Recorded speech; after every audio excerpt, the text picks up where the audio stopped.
Hello students. अब तक हम लोगों ने ट्रस्ट के बारे में एक बेसिक हल्की फुल्की इंफॉर्मेशन देखी है, ज्यादा कुछ नहीं देखा। लेकिन हाँ, आज जो सेक्शन हम देखने जा रहे हैं बहुत बहुत बहुत इंपॉर्टेंट है। That is your section 11। समझ लीजिए आपके इस चैप्टर की आधी प्रॉब्लम यही दूर कर देता है। यानी कि when you start to solve the question और you are facing any practical issues, just try to go with section 11। आपकी 90% प्रॉब्लम वही सॉल्यूशन मिल जाती है। बेसिकली इसके 5 सेक्शंस हैं, या कह सकते हैं अब एक और ऐड कर दिया गया। They are not more than 6 sections. Section 11, 12, 12A, 12AA, 12AB, 12AA और 12AB बेसिकली ये रजिस्ट्रेशन से रिलेटेड हैं। ये दोनों सेक्शन किससे रिलेटेड हैं? 12AA एंड 12AB, ये दोनों रजिस्ट्रेशन से रिलेटेड हैं। आप एक ट्रस्ट का रजिस्ट्रेशन इनकम टैक्स में कैसे करवाते हैं, टैक्स बेनिफिट लेने के लिए, वो हमारा सेक्शन 12AA और 12AB कवर करता है।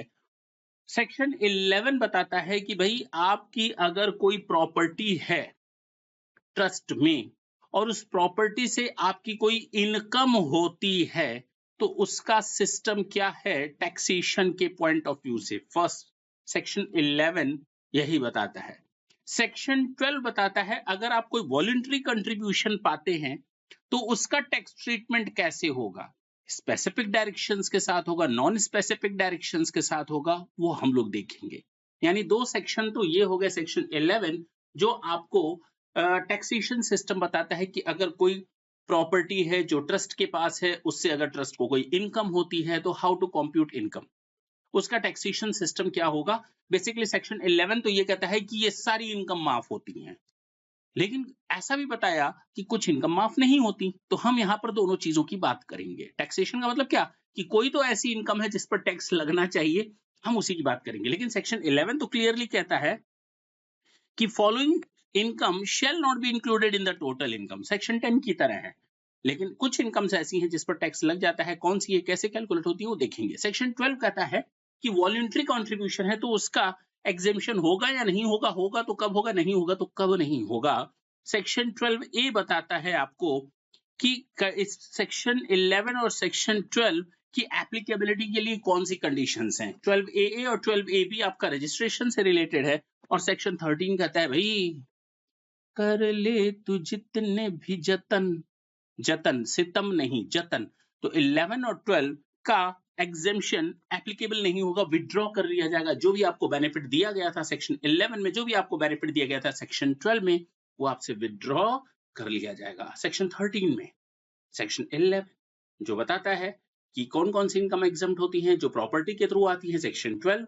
जो वॉलंटरी कंट्रीब्यूशंस को बताता है 12A, कुछ कंडीशंस को सेटिस्फाई करना पड़ता है for the purpose of applicability of section 11 and 12। 12AA and 12AB ये आपका रजिस्ट्रेशन से रिलेटेड है। सेक्शन 13 कहता है 11 और 12 को तो हम विड्रॉ कर लेंगे भाई, जो आपको बेनिफिट दिया था वो छीन लेंगे। फिलहाल आज हम लोग जो स्टार्ट करने जा रहे हैं दैट इज जो सेक्शन 11, और ये मैंने बेयर एक्ट से उठाया हुआ है। This is the bare law.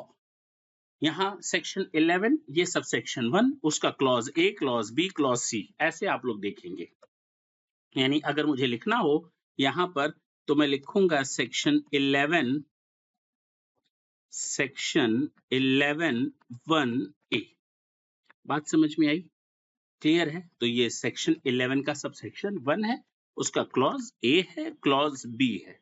तो आप लोग ये ध्यान रखेंगे, ये मैंने बेयर एक्ट से उठाया हुआ है, उसी से हम डायरेक्ट आपको समझाने की कोशिश करेंगे। क्या कहता है, the following incomes shall not be included in the total income. In totality 4 point discuss किया है। कितने पॉइंट डिस्कस किया है? 4 पॉइंट डिस्कस किया है। 11(1)(a), B, C and D। 11(1)(a) कहता है कि अगर कोई प्रॉपर्टी है जो ट्रस्ट के पास है और वो पूरी तरह से, वो कंप्लीटली चैरिटेबल और रिलीजियस पर्पस के लिए यूज होती है, तो कहा गया कि जो भी उसकी इनकम आएगी वो पूरी तरह से माफ होगी, बशर्ते उसका यूज और एप्लीकेशन इन इंडिया हुआ हो।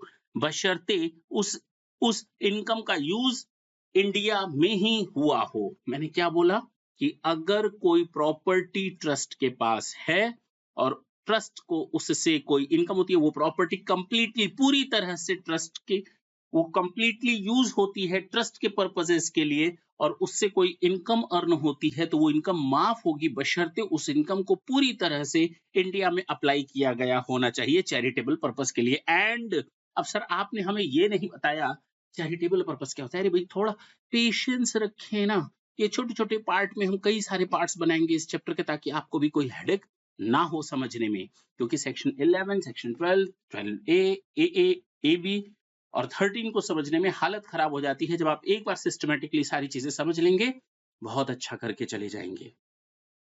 मैंने अभी तक केवल इतना बताया सेक्शन 11(1) सब सेक्शन ए में कि अगर कोई प्रॉपर्टी ट्रस्ट के पास है चैरिटेबल पर्पस के लिए और उससे कोई इनकम अर्न होती है और उस इनकम का एप्लीकेशन चैरिटेबल पर्पस के लिए किया जाता है तो वो इनकम पूरी तरह से माफ होगी। साथ ही एक और कंडीशन इसमें है कि अगर कोई इनकम अब यहां पर जो मैं बोलने जा रहा हूं ना इसके लिए हम लोग सेक्शन 11 सब सेक्शन 5 भी देख लेंगे। फिलहाल अभी हम इसको देख रहे हैं 1 को, सेक्शन 11 सब सेक्शन 1 का clause A. Where any such income is accumulated or set apart for application of such income in India to the extent to which the income so accumulated is not in excess of 15% of the income from such property। तो sir इसका क्या मतलब है, चलिए हम उसको भी बता देते हैं। इस चीज को डिफाइन करने के पहले मैं आपको थोड़ा सा एक एग्जांपल दे देता हूं ताकि आपकी ये भटक खुल जाए। एक छोटा सा क्वेश्चन मैंने यहां दे रखा है, कहता है एक ट्रस्ट है उसने 3 लाख रुपए की इनकम कमाई है और उस इनकम को चैरिटेबल पर्पसेस के लिए यूज किया केवल 1,80,000। बस इतना समझें, जो मैं बोलने जा रहा हूं ढंग से सुने। अब 3 लाख रुपए की इनकम है, गवर्नमेंट ने एक ऑप्शन दिया है एक्यूमुलेशन का कि अगर आपको कोई ट्रस्ट से रिलेटेड इनकम होती है और उस इनकम को आपको अप्लाई करना है पूरी तरह से चैरिटेबल पर्पस के लिए, लेकिन ये प्रैक्टिकली पॉसिबल नहीं हो पाता कि 100 रुपए आया और 100 रुपए हमने उसी साल यूज कर लिया। भाई प्रैक्टिकली ये पॉसिबल नहीं है। कंडीशंस क्या है आगे चलकर देखेंगे, लेकिन समझाने के लिए कि 100 रुपए आए और 100 रुपए हमको उसी साल यूज करने, तभी तो हमें एग्जम्पशन मिलेगा, तभी तो हमें बेनिफिट मिलेगा। तो गवर्नमेंट ने थोड़ा रिलैक्सेशन दिया, कहा कि ठीक है 15% को आप एक्यूमुलेट कर लो ना, अगले साल में यूज करना कोई दिक्कत नहीं है, हम कहाँ कुछ प्रॉब्लम कर रहे हैं। कम से कम 100 की इनकम का 85% तो आप यूज कर सकते हैं ना। तो जो 85% है, बैलेंस 85%, उसी के ही एप्लीकेशन की बात हो रही है। मेरे पास इस साल 3 लाख की इनकम है, उसका आप 85% ले लें, उसी को इसी साल यूज कर रहे हैं। 15% आप अगले साल तक एक्यूमुलेट करके ले जा सकते हैं यूज करने के पर्पज से, कोई दिक्कत नहीं है। उसके अगले साल कंटिन्यू कर सकते हैं। तो 15% से रिलेटेड तो कोई प्रॉब्लम ही नहीं है। You can accumulate or you can set apart or accumulate the income to the extent of 15%। तो जो ऐसी इनकम है उसका 15% आप एक्यूमुलेट कर सकते हो, सेट अपार्ट कर सकते हो, उसको अगले सालों में यूज करना। Problem relates to 85%, you have to apply at least 85% of the total income. लेकिन अगर कोई बंदा 15% से ज्यादा अप्लाई करना, एक्यूमुलेट करना चाहे तो उसके लिए भी कंडीशन है भाई। अरे सॉरी, ये कौन सी बात होती है। पहले तो आप कहते हैं कि अगर किसी के पास 100 रुपए है वो 15% एक्यूमुलेट कर ले। प्रॉब्लम किसके साथ है, 85 के साथ है। 85 को ही यूज करना है, उस साल की इनकम को उसी साल यूज करना है। प्रॉब्लम उस 85 के साथ है।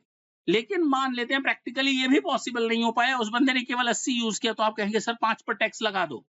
यही तो होगा भाई, 15 के लिए तो जनरल एग्जेम्पशन मिला हुआ है, 85% के लिए उसी साल को अप्लाई करना जरूरी है। लेकिन अगर पूरा नहीं यूज हो पाया तो जो बचा हुआ है 5 उस पर टैक्स लगा दो। तो गवर्नमेंट ने कहा 15% से ऊपर की एप्लीकेशन अगर करनी हो तो इसके लिए फिर सेक्शन 11 सब सेक्शन 5 में इन्वेस्टमेंट करना पड़ेगा। ये जो 5 है ना, इसकी भी अगर आप डिडक्शन या एग्जामिशन लेना चाहते हैं इस साल, do not worry about that, you can get the exemption of ₹5 again. कैसे ले सकते हैं, आपको 11 सब सेक्शन 5 में स्पेसिफाइड इन्वेस्टमेंट करना पड़ेगा, 5 साल के अंदर उसको यूज करना पड़ेगा। इसके लिए कोई लिमिट नहीं है कब तक यूज करना है। इस 15 के लिए जनरल एग्जामिशन है, लेकिन इस 5 के लिए जो कि हमारा 85% से भी कम यूज हुई है इनकम, 80% यूज हुई है, तो जो बीच की 5% फंसी हुई है ना, उसको अगर आपने इसी साल अगर स्पेसिफाइड इन्वेस्टमेंट में यूज कर लिया, जो 11 सबसेक्शन 5 में देखेंगे हम लोग, तो कहा कि इस 5 को भी बेनिफिट में ले लो, कोई दिक्कत नहीं। बात समझ में आई? तो यहाँ तो वो है नहीं, यहाँ पर कहता है अगर आपकी टोटल इनकम 3 है तो 15% जनरल एग्जामिशन मिल जाएगा। अब आपको इतना अप्लाई करना है, आपने केवल अप्लाई किया 180, बाकी आपकी टैक्स लग जाएगी भाई, आप इतना यूज नहीं कर पाए ना तो टैक्स लग जाएगा, बात खत्म हो गया। ये बेसिक एक एग्जांपल इसलिए देना जरूरी था ताकि मैं आपको समझा सकूं कि हम बात कर क्या रहे हैं। अब जरा मैं बोलूं, where any such income is accumulated जो 15% है और set apart for application to such purposes in India to the extent to which the income is accumulated is not in excess of 15%, तो 15% तक का तो आपको बेनिफिट मिल रहा है। कोई भी इनकम जो आप अप्लाई कर देंगे you will get the exemption, and the income which is not applied in the same year but it is up to the extent of 15%, again you can get the exemption thereof of 15%. this is the general exemption ना। अब बात समझ में आई मेरी, 15% के लिए तो आपको एग्जेम्पशन मिल ही जाएगा, 85% जितना आप इनकम यूज करेंगे उसका एग्जेम्पशन ले लो। एक आदमी है जिसके पास 2000 रुपए की इनकम है ट्रस्ट पे प्रॉपर्टी की, उसने केवल 1700 ही यूज किया, 1500 यूज किया, तो कहा गया 2000 में से 15% तो आपको जनरल बेनिफिट मिल ही रहा है, यानी 300 का आपको जनरल एग्जेम्पशन मिल रहा है, 1700 को अप्लाई करना है इस साल का इस साल, उसने 1500 ही किया है केवल, तो 200 पर टैक्स लगा दो। क्या दिक्कत है इसमें? कोई प्रॉब्लम नहीं है सर। लेकिन इस 200 के लिए भी बेनिफिट मिल सकता है अगर हम इसको स्पेसिफाइड इन्वेस्टमेंट में ट्रांसफर कर दे तो, 11 सबसेक्शन 5 में देखेंगे, आगे आएगा, अभी हम इसके लिए बात नहीं कर रहे। पॉइंट नंबर बी, पहला पॉइंट ये था कि अगर कोई ट्रस्ट किसी प्रॉपर्टी से कोई इनकम कमाता है, ऐसी प्रॉपर्टी जो 100% उस चैरिटेबल पर्पस के लिए है, लेकिन कभी कभी हो क्या सकता है कि कोई प्रॉपर्टी जो ट्रस्ट के पास है इन पार्ट ओनली, वो उसका कुछ हिस्सा ही ट्रस्ट के पर्पसेस के लिए यूज करता है, कुछ हिस्सा ही उस ट्रस्ट के पर्पसेस के लिए यूज करता है, और साथ ही साथ ऐसा ट्रस्ट इनकम टैक्स एक्ट, ये वाला इनकम टैक्स आने के पहले का इनकॉर्पोरेशन है, तो उसके लिए बोला गया है कि हाँ जितना वो यूज कर लेगा वो माफी तो होगी, और साथ ही साथ 15% तक का एक्यूमुलेशन भी माफ हो जाएगा, वो भी मैंने अभी आपको बता दिया। तो अगर कोई ट्रस्ट पूरी तरह से अप्लाई करता है तो क्या किसी प्रॉपर्टी को, और पार्ट में किसी प्रॉपर्टी के ट्रस्ट में यूज करता है और उससे रिलेटेड कोई इनकम अर्न करता है, तो जितना अप्लाई करेगा इन इंडिया वो माफ होगा, साथ ही साथ 15% का एप्लीकेशन भी माफ हो जाएगा, एक्यूमुलेशन भी माफ हो जाएगा। अब जो मैं आपको बताने जा रहा हूं, पॉइंट नंबर सी, तो पहला था कंप्लीटली, दूसरा था पार्टली। 11(1)(c) ये कहता है अगर कोई इनकम ड्राइव होती है किसी ट्रस्ट को किसी प्रॉपर्टी से, और वो ट्रस्ट इनकॉर्पोरेट या क्रिएट हुआ है, ट्रस्ट क्रिएट होता है नॉट इनकॉर्पोरेट, वो ट्रस्ट क्रिएट हुआ है 1 अप्रैल 1952 के को या उसके बाद, या 1 अप्रैल 92 के पहले। अब ढंग से सुनेंगे, दोनों केस में हम यहां पर बात कर रहे हैं income is to be applied outside India, income is applied to such purposes outside India. ओ अब तक हम इन इंडिया की बात कर रहे थे ना, ये देखिए ना, इन इंडिया और दूसरा ये इन इंडिया, लेकिन जो ये पॉइंट नंबर सी है ना, वो आउटसाइड इंडिया के बारे में बात कर रहा है। आखिर इसमें ऐसा क्या है, जरा ढंग से सुने। अगर कोई इनकम ड्राइव होती है किसी ट्रस्ट से, ऐसा ट्रस्ट जो 1 अप्रैल 1952 के बाद क्रिएट हुआ है, ऐसा ट्रस्ट जो 1 अप्रैल 1952 के पहले क्रिएट हुआ है, तो अगर कोई ट्रस्ट 1 अप्रैल 1952 या उसके बाद क्रिएट हुआ है और उसका कोई इंटरनेशनल वेलफेयर में प्रमोशन करना है, किसी मुद्दे को लेकर, किसी पॉइंट को लेकर, इंटरनेशनली रिकॉग्नाइज्ड है, मान लेते हैं वो ट्रस्ट इंटरनेशनली रिकॉग्नाइज्ड है, और उसने कोई चैरिटेबल ट्रस्ट पर्पसेस के लिए कोई काम किया है, which tend to promote international welfare in which India is interested to the extent to which such income is applied to such purposes outside India। तो ऐसा पर्पस जिसमें इंडिया का इंटरेस्ट है, तो जितनी अमाउंट आउटसाइड इंडिया यूज करेगा उस income को भी हम माफ करेंगे। सोचो, एक ट्रस्ट जो 1 अप्रैल 1952 या उसके बाद इंडिया में क्रिएट किया गया है और उसका इंटरनेशनल वेलफेयर में किसी चीज को प्रमोट करना है जिसमें इंडिया इंटरेस्ट रखता है, तो कहा गया जितनी इनकम वो वहां पर यूज करेगा आउटसाइड इंडिया वो भी माफ कर दी जाएगी, कोई दिक्कत नहीं है। इसी तरह अगर कोई ट्रस्ट 1 अप्रैल 1952 1 अप्रैल 1952 के पहले क्रिएट किया गया है और उसकी वो इनकम जिस पर्पस के लिए आउटसाइड इंडिया यूज की गई है। तो भाई पहले 1 अप्रैल 1952 के पहले की अगर बात करें तो हमारा कॉन्स्टिट्यूशन ही 49 में आया था। हाँ है ना? तो हमें लगता है जहाँ जो ये है, मैं केवल कॉमन सेंस से ही बता सकता हूँ कि धीरे-धीरे करके ऐसे ट्रस्ट को 2 पार्ट में बाँटा गया। ऐसा ना हो किसी भी ट्रस्ट को 1 अप्रैल 1952 के बाद में भी कह दिया जाए कि कोई भी पर्पस इज़ आउटसाइड इंडिया जिसमें इंडिया का गवर्नमेंट का इंटरेस्ट हो या ना हो, वहाँ पैसा लगाओ, आपको माफ में हो जाएगी। ये गलत बात है ना? तो 1 अप्रैल 1952 को वो चेक और कंट्रोल किया गया कि भाई आज के बाद आप अगर किसी प्रॉपर्टी से कोई इनकम कमाते हैं, ट्रस्ट की है और आप आउटसाइड इंडिया में उसका अप्लाई करना चाहते हैं, उसी में अप्लाई कर पाएंगे जिसमें इंडियन गवर्नमेंट या इंडिया का इंटरेस्ट है। अब बात समझ में आई? इसीलिए ये बाइफरकेशन किया गया। 1 अप्रैल 1952 के पहले कोई बाइफरकेशन नहीं था। Whatever the income were applied outside India for the purpose of welfare of any international welfare on any point, then that amount of application was exempt. But on or after 1st April 1952, this is not so. The system has been changed. Now the amount will be exempt to the extent in which India is taking interest in that particular point. हो गया? ये मैं point अभी छोड़ दे रहा हूं। तो मैंने आपको कितने पॉइंट बताए? बेसिकली 3 बताए, लेकिन तीनों देखो ना एक दूसरे से इंटर रिलेटेड है। सेक्शन 11(1)(a) कहता है कि अगर कोई चैरिटेबल ट्रस्ट के पास कोई प्रॉपर्टी है, उससे कोई इनकम अर्न होती है, वो प्रॉपर्टी 100% चैरिटेबल पर्पस के लिए यूज हो रही है, तो जो भी इनकम आएगी उसका जितना भी एप्लीकेशन इन इंडिया में किया जाएगा वो सारा का सारा माफ हो जाएगा और साथ ही साथ 15% तक का एक्यूमुलेशन भी माफ होगा। दूसरा, अगर कोई पार्टली एसेट इंडिया में यूज होती है चैरिटेबल पर्पस के लिए, तो जितना भी वो यूज करेगी एप्लीकेशन ऑफ इनकम इंडिया में तो वो माफ होगा और साथ ही साथ 15% का एक्यूमुलेशन भी माफ होगा। Is it clear?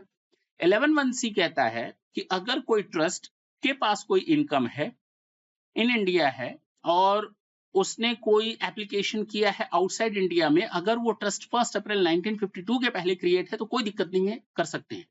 1 अप्रैल 1952 या उसके बाद अगर कोई ट्रस्ट क्रिएट किया गया है तो वही एप्लीकेशन, वहीं तक की एप्लीकेशन एग्जेम्प्ट की जाएंगी जिसमें इंडिया इंटरेस्ट लेता है इंटरनेशनल मैटर्स पर। तो इंटरनेशनल मैटर ना करके इंटरनेशनल वेलफेयर कहा जाए तो ज्यादा बेटर है, ठीक है ना? चलिए last point, section 11(1)(d). Section 12 आप पढ़ेंगे ना, पहला पॉइंट भी यही है जो सेक्शन 11(1)(d) का है। तो फिलहाल हम अभी सेक्शन 12 नहीं पढ़ने जा रहे सर, इसके बाद पढ़ेंगे क्या? अरे भी बहुत लंबा है सेक्शन 11 भाई, इतना हल्लुक नहीं है। मैंने क्या कहा, इस पर्टिकुलर सेक्शन को कर दिया तो सारा टॉपिक खत्म हो जाएगा। तो सेक्शन 11(1)(d) कहता है कि अगर कोई इनकम है वो भी माफ होगी। हे भगवान, अगर वो वॉलंटरी कंट्रीब्यूशन से है तो, अगर कोई इनकम वॉलंटरी कंट्रीब्यूशन से आती है ट्रस्ट को तो वो भी माफ है। वॉलंटरी कंट्रीब्यूशन, देखिए कंट्रीब्यूशन को 2 पार्ट में फिर मैं बांटना चाहूंगा यहाँ पर। एक होगा वॉलंटरी कंट्रीब्यूशन, एक होगा एनोनिमस डोनेशंस या एनोनिमस कंट्रीब्यूशन। तो हम लोग उसको देखेंगे, एनोनिमस कंट्रीब्यूशन का टैक्सेशन है उसके हिसाब के साथ कैसे होता है, 5% और 1 लाख देखा जाएगा। अभी मैं उसकी बात नहीं कर रहा, 115 बीबीसी हम उसकी बात ही नहीं कर रहे हैं। हम केवल बात कर रहे हैं वॉलंटरी कंट्रीब्यूशन की। या कंट्रीब्यूशन 2 तरीके के आगे देखने को मिलेंगे, एक वॉलंटरी कंट्रीब्यूशन, एक एनोनिमस कंट्रीब्यूशन या डोनेशन। तो अभी हम जो बात कर रहे हैं वो वॉलंटरी कंट्रीब्यूशन की बात कर रहे हैं। तो आगे चलकर जब एनोनिमस आएगा तो उसके बारे में हम बिल्कुल डिफरेंटली आपको टैक्स सिस्टम बताएंगे। तो कहता है अगर कोई वॉलंटरी कंट्रीब्यूशन है और सामने वाले ने वॉलंटरी कंट्रीब्यूशन देते समय उसमें एक शर्त जोड़ दी कि इस ट्रस्ट इस कंट्रीब्यूशन को फलाना पर्पस के लिए यूज करना, उसने क्या बोला, इस कंट्रीब्यूशन को स्पेसिफिकली इस पर्पस के लिए यूज करना। Now there is a specific direction. जो डोनर है, जो कंट्रीब्यूटर है, जो पार्टिसिपेंट कर रहा है, वो स्पेसिफिक इंस्ट्रक्शंस दे रहा है कि आप इस इनकम को ऐसे यूज करेंगे। अगर इस तरह की कोई इनकम मिलती है तो हमें मजबूरन उसी पर्पस के लिए यूज करनी पड़ेगी, तो वो इनकम भी माफ होती है। क्यों? क्योंकि वो कॉर्पस ऑफ द ट्रस्ट का हिस्सा बन जाती है, वो ट्रस्ट का फंड का हिस्सा बन जाती है। ठीक है, हाँ जी। तो मैंने आपको 4 पॉइंट बताया, देखिए ये समरी है, इस समरी को ढंग से समझ लेंगे।